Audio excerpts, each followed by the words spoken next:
Tiruchendur doctor Sivanthi Adithanar கல்வியியல் கல்லூரி உங்கள் எதிர்காலத்திற்கான சிறந்த தேர்வு. சென்னை வடபழனியில் தென்னிந்திய திரைப்பட எழுத்தாளர் சங்க தேர்தல் தொடங்கி நடைபெற்று வருகிறது. இதுகுறித்த கூடுதல் தகவலை செய்தியாளர் சாலமன் வழங்கிட கேட்கலாம். சாலமன், வணக்கம். இது குறித்தான முழு தகவலையும் சொல்லுங்க. சென்னை வடபழனியில இருக்கக்கூடிய திரை இசை கலைஞர் அரங்கத்துல தென்னிந்திய திரைப்பட எழுத்தாளர் சங்க தேர்தலானது தொடங்கி நடைபெற்று வருகிறது. குறிப்பாக எழுத்தாளரோட சங்கத்துல உறுப்பினர்களாக இருக்கக்கூடிய இயக்குநர்கள், எழுத்தாளர்கள், பாடல் ஆசிரியர்கள் தங்களது வாக்கினை காலை முதலே பதிவு செய்து வருகின்றனர்.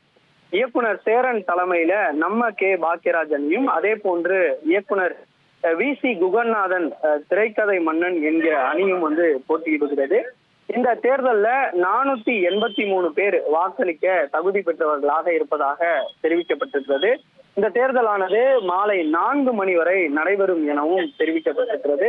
நம்ம கே பாக்கியராஜோட அணியில துணைத் தலைவர் பதவிக்கு சமுத்திரகனியும் மற்றும் ஸ்நேகன் ஆகியோர் போட்டியிடுவதாக தகவலானது தெரிவிக்கப்பட்டிருக்கு. குறிப்பாக நம்ம கே பாக்கியராஜோட அணியினோட தலைவராக சேரனும், அதே போன்று பொதுச் செயலாளராக பட்டுக்கோட்டை பிரபாகர், பொருளாளராக ஆர் சுந்தரராஜன், துணைத் தலைவர்களாக சமுத்திரகனி, ஸ்நேகன் ஆகியோர் போட்டியிடுவதாகவும், அதே போன்று திரைக்கதை மன்னன் கே பாக்கியராஜோட அணியினர் சார்பில் தலைவராக வி.சி. குகநாதனும், அதே போன்று பொதுச் செயலாளராக மனோஜ்குமார், பொருளாளராக லியாக்கத் அடிகான், துணைத் தலைவர்களாக யார் கண்ணன், ஏ வெங்கடேஷ் ஆகியோர் போட்டியிடுவதாகவும் தெரிவிக்கப்பட்டிருக்கிறது.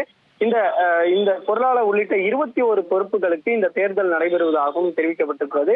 தேர்தல் அதிகாரி உமாசங்கர் தலைமையில நடைபெறக்கூடிய இந்த தேர்தல்ல மொத்தம் இருக்கக்கூடிய 692 உறுப்பினர்கள்ல மொத்தம் 483 பேர் இதுல தகுதி பெற்று அவர்கள் வாக்களிக்க இருக்கிறார்கள். அவர்கள் பல்வேறு வாக்குறுதிகளும் 2 திரைக்கதை மன்னன் கே பாக்கியராஜோட அணியினோட பல்வேறு தேர்தலுக்கான வாக்குறுதிகளும் கொடுக்கப்பட்டிருக்கிறது. இந்த தேர்தலானது காலை முதலே இந்த வாக்கினை பலர் செலுத்தி வருகின்றனர். குறிப்பாக நடிகரான டத்தோ ராதா ரவி உள்ளிட்ட பல்வேறு நடிகர்கள் இதனை வாக்கு செலுத்தக்கூடிய பணியில ஈடுபட்டு வருகிறார்கள்.